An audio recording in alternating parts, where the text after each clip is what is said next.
네, 우리 추수감사 주일로 저희가 함께 예배하고 있습니다. 어, 작년에도 이제 이 추수감사 주일에 감사라는 주제를 가지고 우리 같이 은혜를 나눴었는데 다시 한번 우리 감사를 생각해 봤으면 좋겠어요.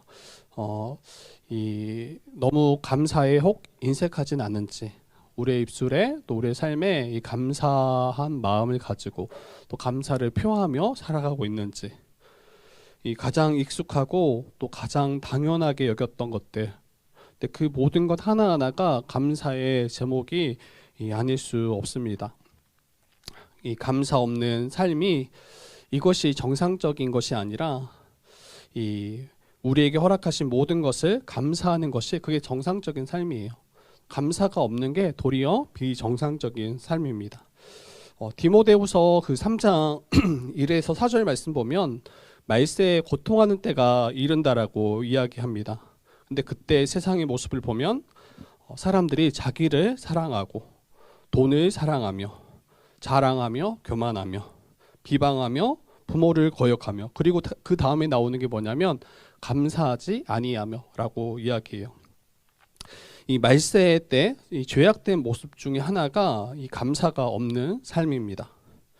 이 감사가 없는 것 이게 죄된 모습임을 이야기하는 거예요. 그래서 우리는 감사하지 않는 것이 이것이 괜찮은 것처럼 뭐 당연하게 여기고 그렇게 바라보는 것이 마치 정상인 것처럼 생각할 수 있는데 결코 그렇지 않다라는 거예요. 감사할 제목을 바라보지 못하고 감사를 표하지 못하면 결국에는 그 자리에 이제 불평과 불만을 가지며 살아갈 수밖에 없습니다.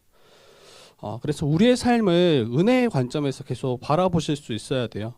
은혜의 관점에서 우리의 삶을 바라보고 그렇게 바라볼 때 감사하지 않은 그런 제목들이 없는 거예요. 우리가 때로는 고통 가운데 있을 때도 이 고통을 통해서 우리를 연단시키시고 다루어 가시는 그 하나님의 은혜를 더 볼 수 있겠죠.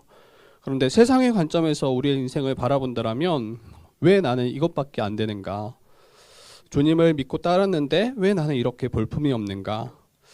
하나님께서 우리에게 베푸신 그 은혜를 마치 아무것도 아닌 것처럼 만들어버리는 그 삶의 모습이 감사가 없는 삶입니다.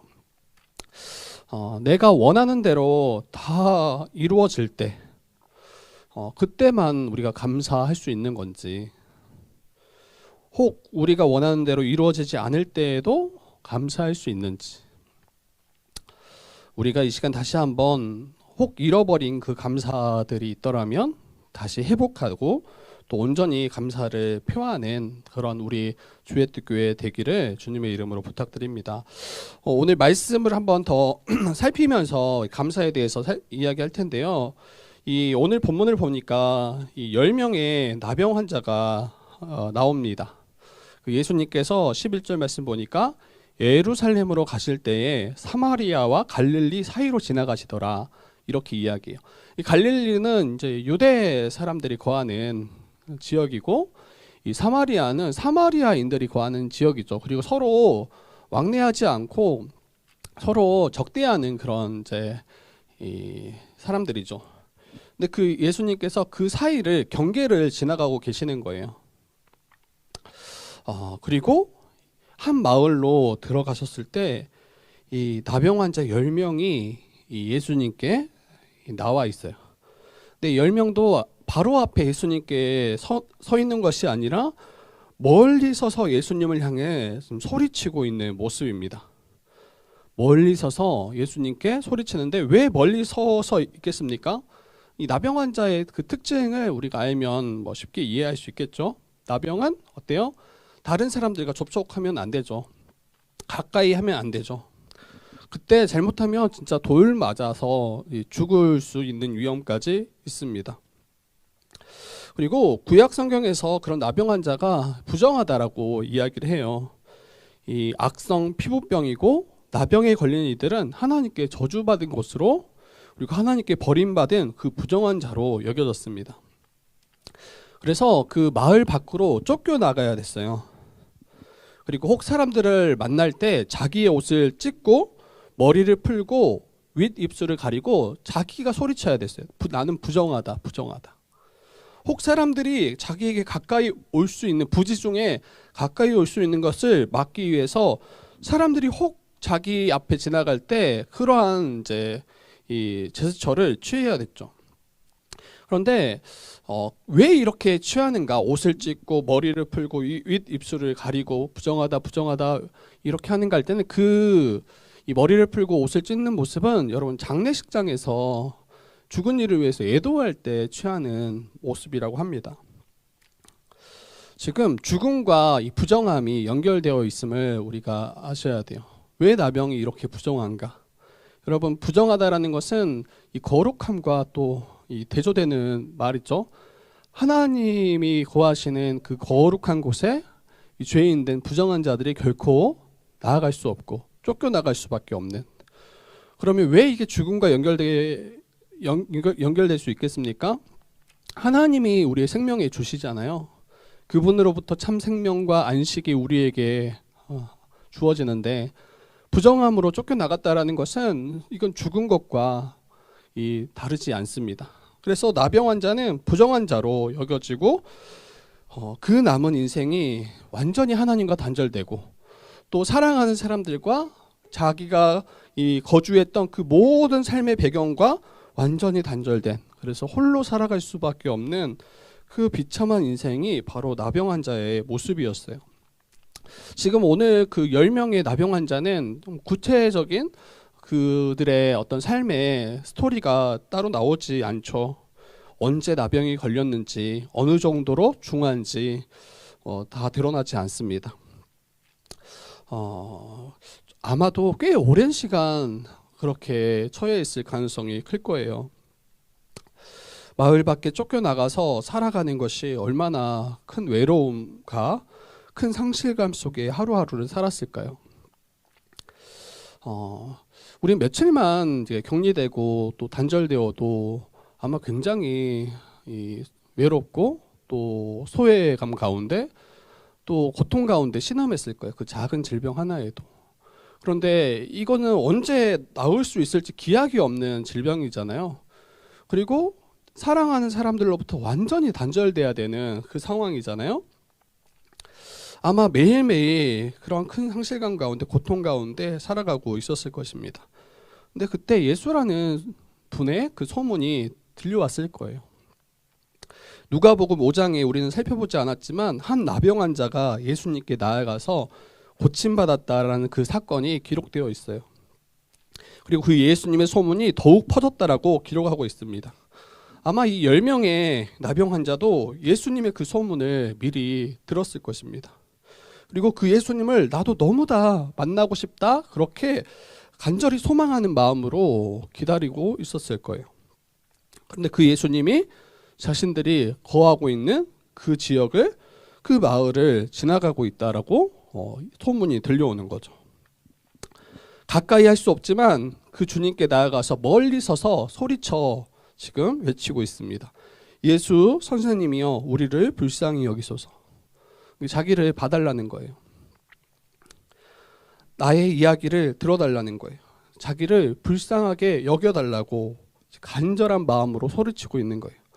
그 나병 환자는 여러분 다른 사람들이 불쌍히 여길 만하지 않아요. 그 당시에는 불쌍히 여길 만하죠. 그런데 사람들은 그들을 불쌍히 여기지 않습니다. 그냥 하나님께 버림받은, 하나님께 저주받은 그런 자이고, 그들과 상종하지 않고 완전히 경비된 어떤 자비도 긍휼도 얻지 못하는 그런 자들이 지금 나병 환자예요. 그런 자들이 예수님께 우리를 불쌍히 여겨달라고 그분의 긍휼을 구하고 주 앞에 서 있는 모습입니다. 아마도 그들은, 이 나병 환자들은 예수님을 온전히 알지는 못했을 거예요. 그분이 우리를 구원하실 하나님의 아들이시고 우리의 구원자이심을, 그리스도이심을 알지 못했을 거예요. 그런데 그들에게는 믿음이 있었죠. 그분에게만 나아가면, 그분이 자신들을 불쌍히만 여겨주신다라면 고침을 받을 것이라는, 깨끗함을 받을 것이라는 그 믿음이 있었고, 그 믿음을 가지고 예수님께 나아갑니다. 이것조차도 굉장히 작지 않죠. 나병 환자들이 다른 사람들 앞에 눈에 띈다라는 것 자체가 굉장히 큰 위협을 감수했어야 되는데 그분에게 나아갈 때만이 자신들이 생명을 얻을 것이라는 것을, 깨끗함을 얻을 것이라는 것을 믿었기 때문에 나아갈 수 있습니다. 이게 첫 번째 어찌 보면 믿음의 중요한 모습인 것 같아요. 예수님을 우리가 처음 만났을 때, 또 예수님을 알지 못했을 때 어떠합니까? 그 예수님에 대한 바른 지식은 많이 부족할 수 있어요. 예수님이 우리를 위해서 행하신 일이 무엇인지, 또 예수님이 누구신지 아마 분명히 알지 못했을 수도 있어요. 근데 세상을 살아가다 보면 어때요? 마치 나병 환자처럼 완전히 세상과 단절되고 자기 홀로 남은 것처럼 정말 완전히 모든 그 사랑의 관계들이 깨어지고 외롭고 고독하고 고통스러우며 그런 삶의 신음 가운데 거하는 분들이 우리 주변에도 굉장히 많습니다. 세상에도 그러한 이들이 너무 많아요. 그때 아마 그들도 듣게 되죠. 누군가를 통해서 예수 그리스도가 계시고 그분께 나아가면 너의 그 문제들 해결받을 수 있을 것이다. 예수님이 우리의 위로 되시고 예수님이 우리를 깨끗게 하시고 예수님이 우리를 구원하실 거다라는, 그분께 나아가면 도움을 얻을 거라는 그런 이야기들을 어렴풋이 또 다른 이들을 통해서 아마 소식을 듣게 됩니다. 근데 그때 믿음이 있는 자들이 예수님께 나아간다는 거예요. 정말 예수님께 나아가면 나도 고침받을 수 있겠지.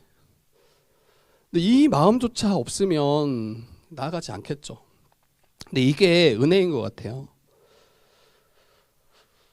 처음은 다 이와 같이 아마 시작할 것입니다. 주님께서 나의 아픔을 아시고 나를 회복하실 거라는 그 소망을 가지고 간구함으로 나아갑니다. 그리고 예수 선생님이여 우리를 불쌍히 여기소서, 나를 불쌍히 여기소서. 이게 귀한 믿음의 시작인 것 같아요. 이것도 믿음이라고 우리는 이야기할 수 있겠죠. 그리고 두 번째로는 이 자신을 향해서 불쌍히 여겨달라고 외치는 그 나병 환자들을 보시고 예수님은 이렇게 말씀하세요. 가서 제사장들에게 너희 몸을 보이라 라고 말씀하세요. 이 제사장들에게 너희 몸을 보이라, 이거는 이제 구약의 배경을 잘 이해하시면 좋습니다. 이 나병이 발생했을 때, 발생했을 때 먼저 이 제사장에게 먼저 진찰을 받아요. 그리고 진찰을 받고 나서 제사장이 이건 나병이다라고 판정하면 그 사람은 이제 나병 환자가 되고 또 마을에서 쫓겨나가게 됩니다. 이렇게 제사장은 온몸을 살펴서 나병 환자인지 진찰하는 거예요. 반대로 나병 환자가 다시 마을로 들어오기 위해서는 그 제사장 앞에 나병이 깨끗함을 받았음을 잘 보여주고 그들로부터 판정을 받을 때 그때 돌아올 수 있는 이 길이 열리는 거예요. 그래서 이 제사장들에게 내 몸을 보이라고 말하는 것은 뭐예요? 너희가 깨끗함을 받을 것이기 때문에 제사장들에게 가서 너의 몸을 보이고 다시 돌아가라, 이런 이야기가 되겠죠. 근데 문제는 뭐냐면 보통은 깨끗게 하시고 가서 제사장을 찾으라 이렇게 말하시는 게 더 어찌 보면 우리가 볼 때 바람직하게 보이는데, 더 납득이 돼 보이는데 그렇게 행하시지 않았다라는 거예요. 여전히 나병이 있는 그 상태에서 제사장에게 나아가라고 그렇게 말씀하시는 거죠.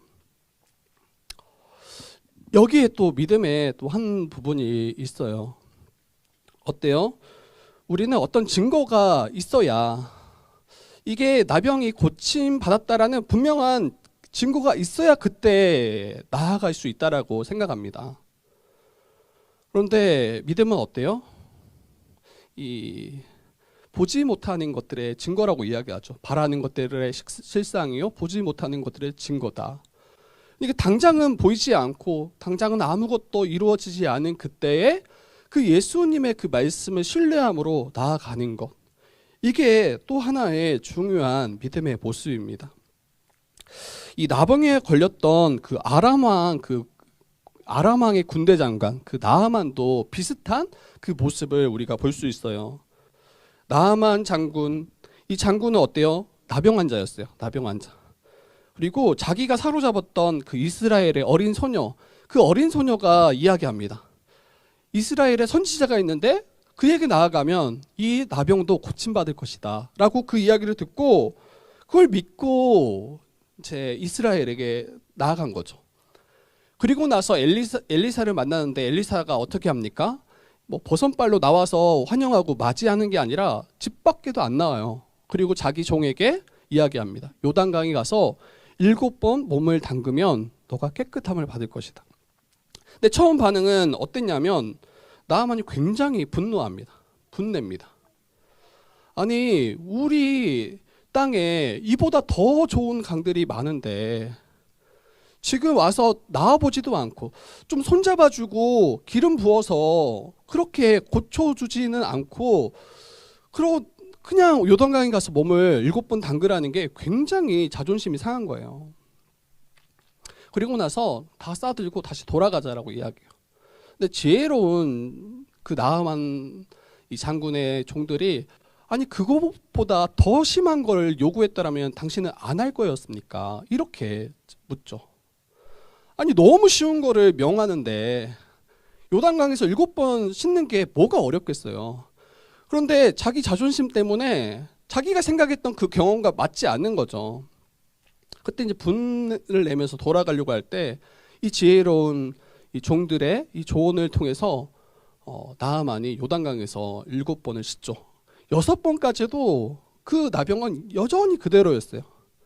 그런데 7번 요단강에서 몸을 씻고 이렇게 세웠을 때 어때요? 깨끗하게 이 나병이 사라지는 것을 보게 됩니다. 이처럼 여러분 이 믿음이라는 건 어때요? 우리의 어떤 증거를 보고 뭔가 드러나는 것을 보고 그렇게 순종하는 그게 아니에요. 그거는 믿음이 아니라 그냥 보고 할 수 있구나, 되는구나 이렇게 가는 건 믿음이 아니에요. 아브라함도 마찬가지였잖아요. 아브라함도 갈대아 우르에서 하나님께서 약속의 땅 가나안으로 향하라고 말씀하실 때 그가 어떻게 그 가나안 땅으로 향했습니까? 다 보고 다 답사하고 괜찮구나 이렇게 간 게 아니에요. 여호와의 말씀을 따라 그 말씀을 믿고 따라갔다. 그 어떤 것도 의지할 만한 것이 아무것도 없을 그때에 오직 여호와 그 하나님의 말씀만을 의지하고 나아가는 것, 이게 바로 성경이 우리에게 또 요구하는 믿음입니다. 여러분 이러한 믿음을 우리에게 요구하세요. 여전히 나병은 그대로이고 우리의 상황과 환경은 그대로이지만 우리에게 명하실 때, 우리에게 말씀하실 때 우리는 믿음으로 그 주님 말씀하신, 주님이 가라고 하신 그 길을 따라가는 것. 자기를 부인하고 자기 십자가를 지는 그 신자들의 삶이 이와 같아요. 여전히 세상은 굉장히 신자들을 조롱하고 또 신자들을 환영하거나 맞이하지 않죠. 우리의 삶의 방식들이. 그럼에도 불구하고 그 길이 생명의 길이고 또 부활의 길임을 알기에 우리가 믿음으로 이 길을 걸어가는 거죠. 우리 주의 뜻교회도 마찬가지예요. 주의 뜻교회도 이제 곧 2년 이제 우리가 2주년을 맞이하죠. 근데 저희 주의 뜻교회를 시작하는 것도 이와 같았던 것 같아요. 다 하나님께서 준비해 주시고 이 길로 우리를 초대하시지 않았어요. 처음 성경적 교회를 소망하고 또 개척을 놓고 기도할 때 그때 아무것도 준비된 게 없었어요. 뭐 개척 멤버가 처음부터 있었냐? 그렇지 않았어요. 그냥 저 혼자 기도하고 저 혼자 개척을 꿈꾸고 그랬죠. 그리고 그게 이제 점차 믿음의 걸음을 걸어갈 때 하나씩 하나님께서 보여주시고 또 붙여주셨던 그런 은혜를 보게 됩니다. 뭐 사모님도 마찬가지였어요. 사모님이 가장 힘들었어요. 개척을 준비하려고 할 때 안 보이니까 얼마나 답답하고 힘들겠어요. 근데 남편은 개척을 꿈꾸고 개척하자고 이야기하고 근데 하나님이 한 걸음 한 걸음 걸어갔을 때 그 길들을 열어주시고 보게 하시고 믿음을 더 갖도록 인도하셨다는 것을 보게 됩니다. 매일매일의 그 필요, 또 우리 교회의 이 동역자들을 통해서 공급하시는 그 은혜를 경험하게 됩니다. 이처럼 저와 여러분에게 말씀하세요. 이 믿음의 여정을 걸어가게 하신 우리 주님께서 또 모든 것을 이루시고 또 우리를 온전케 하시고 새롭게 하실 것을 우리에게 약속하시고 믿음으로 우리는 이 길을 걸어가는가. 이게 이제 믿음의 한 또 부분이 될 것입니다. 그리고 세 번째로 믿음에 있어서 또 중요한 한 지점이 있는데, 첫 번째는 뭐예요? 첫 번째는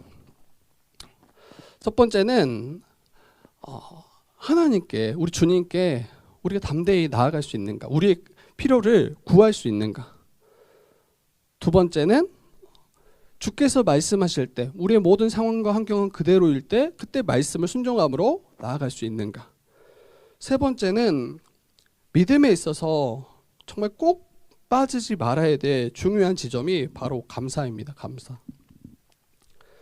주님의 말씀을 따라 순종함으로 제사장에게 향했던 10명의 나병 환자, 너무 놀랍고 감사하게 10명 모두 제사장에게 가던 도중에 다 나음을 받았어요. 10명 모두. 아니, 한 명만 고침받아도 할렐루야죠. 그런데 10명 중 모든 10사람 다 고침받았어요. 그리고 그 중에 단 한 명만이 어때요? 그 가던 길을 멈추고, 제사장에게 아마 향하던 길 중이었으니까 제사장에게 향하던 그 길을 멈추고 예수님께 돌아갑니다. 예수님께. 그는 자신을 깨끗게 하신 그 예수님께 먼저 영광 돌리고 먼저 감사 돌리기를 원했던 거죠. 예수님은 홀로 돌아와 감사드리는 그 나병 환자, 한 나병 환자에게 말씀하십니다. 물으십니다. 10사람이 다 깨끗함을 받았는데 그 9은 어디 있느냐라고 물으세요. 이 이방인 외에는 하나님께 영광을 돌리러 돌아온 자가 없느냐, 이렇게 물으세요. 10명 중에 1명, 이제 10분의 1이죠. 10분의 1. 9명은 그 가던 길을 멈추지 않았어요. 여전히 그 가던 길을 가고 있는 모습입니다. 예수님의 이 질문을 통해서 한번 생각해 봐야 될 게 이런 부분이 있어요. 돌아와 감사드리는 것. 그때 그 한 명에게 이렇게 말씀하시지 않았다라는 거예요. 안 와도 되는데 왜 왔느냐, 이렇게 말씀하시지 않았어요. 굳이 왜 왔느냐, 이렇게 말씀하시지 않고 너 외에 9명, 그 깨끗함 받은 9명은 어디 있느냐, 왜 오지 않느냐라고 말씀하신 걸 볼 때 어때요? 우리 주님이 감사드리는 것을, 또 그 주님의 영광을 돌리는 것을 기다리고 기대하시고 계신다라는 것을 우리가 살펴볼 수 있는 거죠. 여러분, 그 9명은 왜 바로 돌이키지 않았을까요?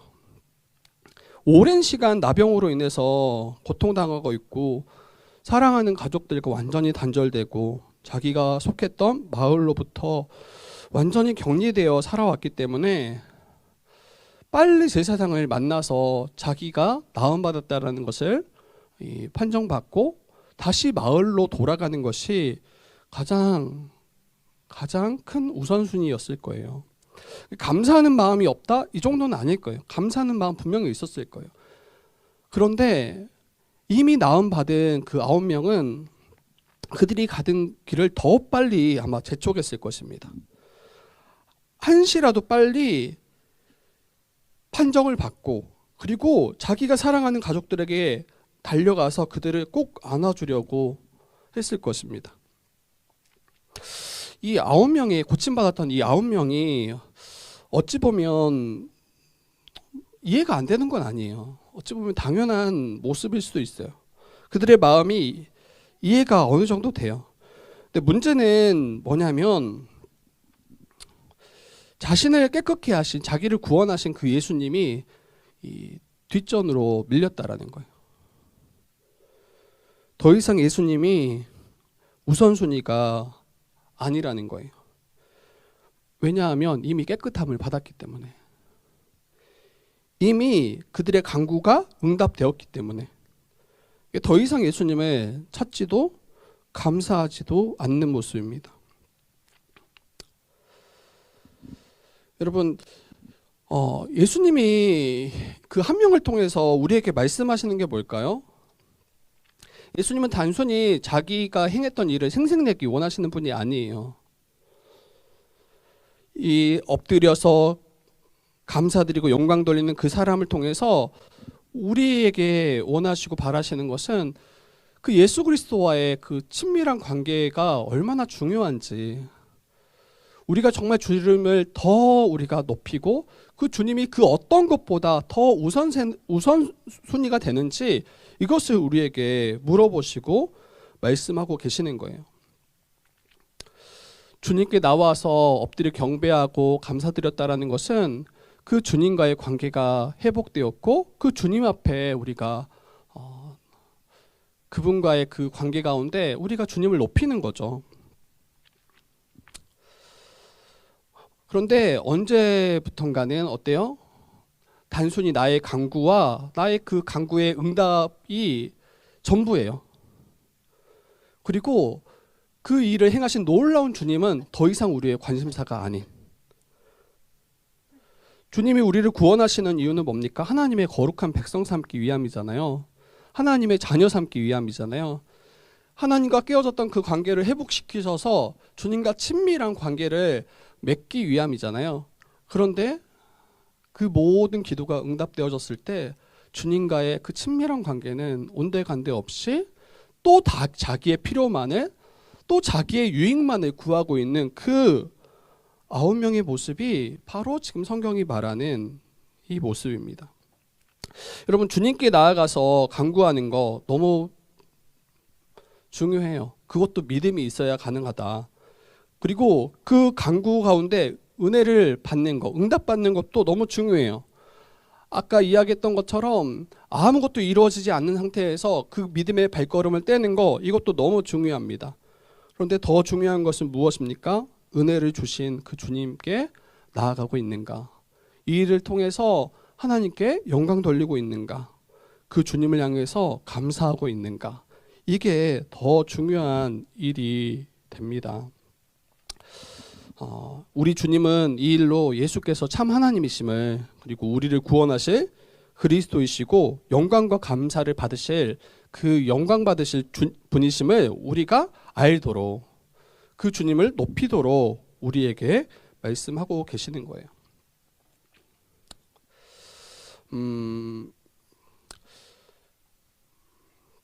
여러분, 우리는 때로는 간구하고 응답되는 것에만 우리가 초점을 맞출 때가 있어요.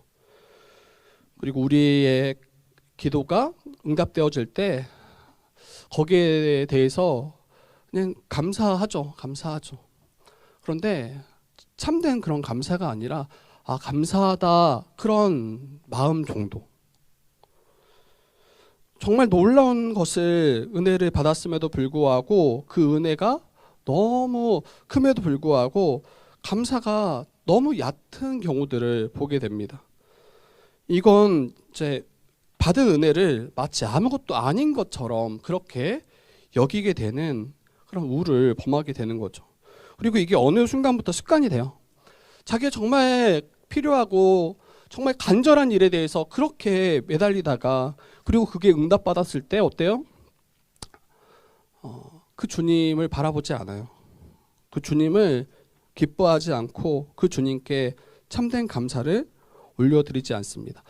제가 이제 목회를 하다 보면 제가 이 자리까지, 또 여러분들 섬길 수 있는 이 자리까지 주님께서 이제 인도하시고 세워주셨을 때 저를 도와주신 분들이 정말 많았던 것 같아요. 지금 돌아보니까, 말씀을 살펴보면서 돌아보니까, 일단 목회자로서 성경을 지속적으로 연구할 수 있도록 이 말씀 연구하는 방법들, 또 성경을 바르게 해석할 수 있는 그 바른 신학들을 배울 수 있도록 도와주셨던 우리 선배들이 많이 있습니다. 근데 이게 없었더라면 제대로 목회 못했겠다 싶어요. 이게 너무나 큰 것을 받은 거죠. 그리고 거의 목회자에게 있어서 저는 이게 생명과 같은 일이라고 생각해요. 그런데 이 너무나 큰 은혜를 받았는데 방금 큰 소리로 외치며 그 주님께 돌아가서 감사를 드렸던 그 한 명의 나병 환자처럼 내가 이 감사를 표했는가? 내가 정말 이것을 큰 것으로 여기고 그 앞에 나아가서 정말 감사를 표했는가 했을 때 그렇지 않는 거예요. 어찌 보면 그분들의 섬김이 그냥 당연하다라고 여겼던 것 같아요. 도리어 열심히 따라갔던 저를 더 높이는 그런 마음도 있었던 것 같아요. 왜냐하면 다른 이들은 그렇게 안 했거든요. 다른 분들은 그렇게 열심을 안 냈거든요. 근데 저는 그래도 그분들과 다르게 더 열심을 냈고 더 배우려고 했고 마치 그 은혜를 받았음에도 불구하고 그 은혜를 더 높이기보다 자기를 높이는 그런 경우도 보게 되는 것 같아요. 그분들의 그 섬김이 아니었더라면 어찌 보면 목회자로서 맺어야 될 그 열매들을 잘 맺지 못했을 거예요. 근데 제가 이제 간사가 되고 또 많은 전도사님들을 이 지도하고 섬기잖아요. 근데 이게 이제 더 뭔지 알겠어요. 정말 많은 전도사님들을 매 학기마다 만나고 또 많은 분들을 또 섬기는데 또 뭐 어떤 분들은 와서 그냥 별거 없네 하고 가시는 분도 있지만 거기에 남아 있는 분들은 그게 얼마나 큰 유익인지 아는 분들이에요. 그리고 많은 것들을 얻어가고 배워가죠. 그런데 그 많은 분들이 마주하고 섬기고 함께 교제했는데 정말 감사를 표하는 분들은 흔치 않아요. 흔치 않아요. 그저 잘 배우고 그냥 떠나가는 거죠. 그리고 어떻게 살고 있는지 뭐 전혀 이게 관계가 없는 거예요. 교제함이 없는 거죠. 그리고 어느 순간에 잘 배워가다가 정말 소식도 연락도 없이 그냥 안 보이는 분들도 상당히 많아요.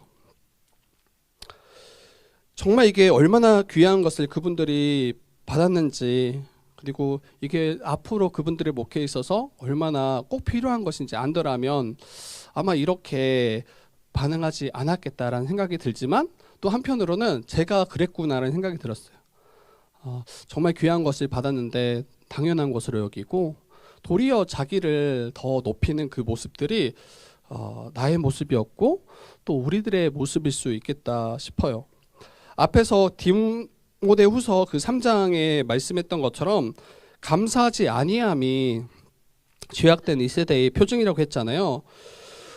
우리는 정말 우리의 그 삶 가운데 허락하신 그 주님의 은혜를 정말 감사하고 있는지 예수 그리스도로 말미암아 이 악한 세대에서 건짐받게 하신 그 은혜 주께서 가져오신 그 새로운 세대로 우리를 초청하신 그 은혜 우리에게 베푸신 그 놀라운 은혜를 정말 감사하고 또 소리쳐서 그 감사를 표시했던 그 나병 환자처럼 그렇게 우리 주님을 높이고 예배하고 있는지 우리를 구원하신 것은 단순히 우리가 그 질병으로부터 노임받고 단순히 죄에서 건짐받기 위함이 아니라 우리를 구원하셔서 하나님과 친밀한 교제하는 그의 자녀 삼기 위함이라는 것을 우리가 혹시 놓치고 있지는 않는지 우리가 다시 돌아봤으면 좋겠어요. 우리 주님을 알라딘 램프 정도로 여기고 있지는 않는지 우리 필요할 때만 쓱쓱쓱 문질러 대고 그리고 내 소원이 내 간구가 이루어질 때 더 이상 주님이 나의 관심사가 아닌 여러분 우리의 아마 간절한 기도의 제목들이 있을 거예요. 이미 은혜로 또 응답되어졌던 많은 일들이 있을 거예요. 근데 그 응답되어진 그 일들을 여러분 기억하고 있습니까? 우리 이제 신앙생활 하다 보면 많은 우리가 서로 기도 제목을 주고 받잖아요. 그리고 또 기도를 부탁받기도 하고 부탁하기도 하잖아요. 그런데 시간이 이제 지나면서 그 기도 부탁했던 것들이 어떻게 되었는지 우리가 묻기도 합니다. 대부분 잘 해결된 일들이 굉장히 많아요. 그런데 이제 기도를 부탁하고 나서 이렇게 이제 응답받았음을 정말 감사하다라는 것을 들려오는 건 근데 굉장히 적어요. 이해되세요? 기도를 부탁하고 응답되었는데 거기에 대해서 정말 응답됨을 기뻐하고 주님을 높이고 그것에 대해서 감사함으로 이 은혜를 나누는 경우는 굉장히 적습니다. 어찌 보면 당연하게 여기는 거예요. 그리고 응답되었을 때 더 이상 예수님을 바라보지 않는 그런 모습이 내게도 있을 수 있다는 것을 우리가 돌아봐야 될 것 같아요. 그래서 간구와 응답으로만 그치지 마셨으면 좋겠어요. 정말 간절히 기도하세요. 정말 간절히 주님을 찾으세요.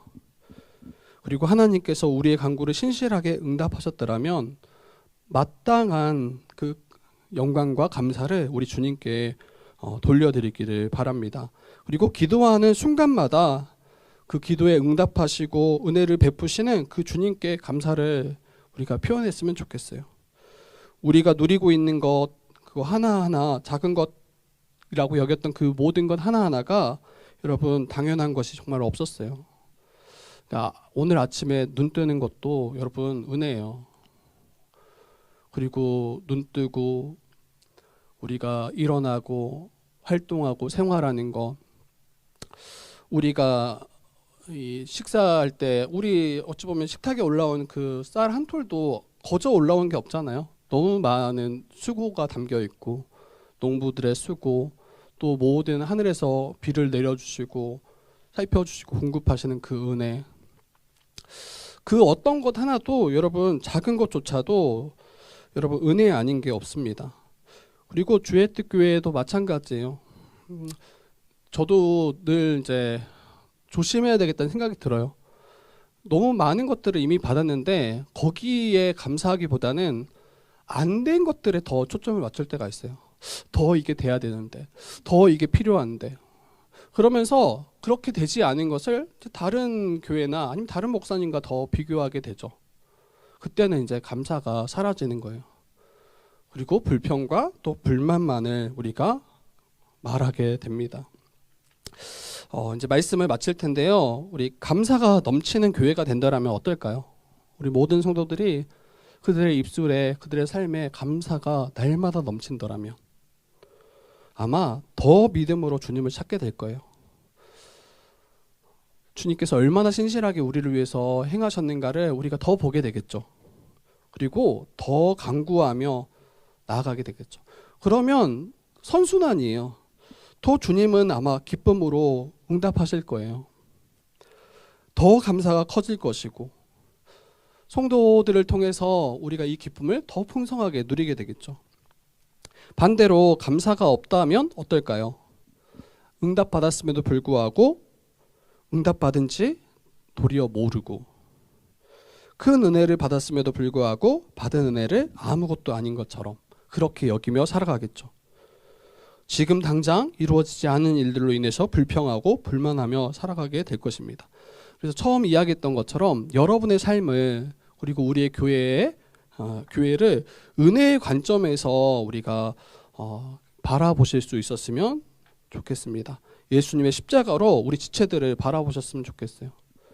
예수님의 십자가로 우리 교회를 바라보셨으면 좋겠고, 예수님의 십자가로 이 세상을 바라볼 수 있었으면 좋겠어요. 그러면 정말 감사하지 않는 것이 없습니다. 그리고 우리가 살아갈 때 어려움들이 분명히 없을 수 없어요. 이미와 아직 가운데 우리 살아가잖아요. 그런데 이 일조차도 우리를 단련시키고 연단하시는 하나님의 이 훈련임을, 그러면 이 또한 너무 감사하죠. 하나님의 사랑을 배워갈 수 있는 좋은 학교가 될 거예요. 여러분, 우리와 좋은 사람은 어떻게 마주할 수 있겠어요? 근데 그들을 통해서 그 주님의 사랑을 배워가는 거예요. 베드로전서 계속 연구하고 있는데, 이 세상 주관자들을 향해서 순종하라고 이야기하고 자기의 상전에게 순종하라고 이야기해요. 그리고 믿지 않는 자기 남편에게 순종하라고 이야기해요.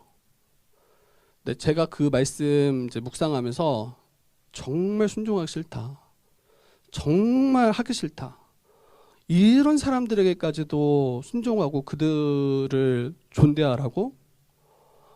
그 대상들이 도무지 나로서는 받아들이기 힘든 분들밖에 없었어요. 그 말씀 가운데. 그런데 주님께서 이 일을 통해서 왜 이렇게 명령하시는가 했을 때, 여러분, 그 부당하고 정말 받아들이기 싫은 그 사람이 나다라는 생각이 너무 분명히 들었어요. 그 주님이 그거 다 내가 이렇게 싫어하는 것 그 이상으로 우리를 사랑하고 우리를 받으셨구나. 그리고 세상의 주관자를 세우심도 우리를 위함이구나. 그리고 부당하다라고 여기는 그 상전들조차도 우리를 연단하고 우리를 더 하나님을 의지하게끔 하는 그런 도구로 하나님이 쓰시기도 하구나라는 생각을 그 말씀 묵상하면서 마음이 들었어요. 근데 정말 싫더라고요. 너무 싫다. 그래도 너무 싫다. 그런데 이게 주님의 은혜임을 또 보게 됩니다. 그래서 여러분, 십자가로 예수님의 그 은혜로 세상을 바라보시고 우리의 삶을 바라보실 수 있었으면 좋겠어요. 그러면 감사하지 않는 것이 전혀 없다라는 거, 그 감사를 가지고 더 감사하는 우리의 삶 되기를 주님의 이름으로 부탁드립니다.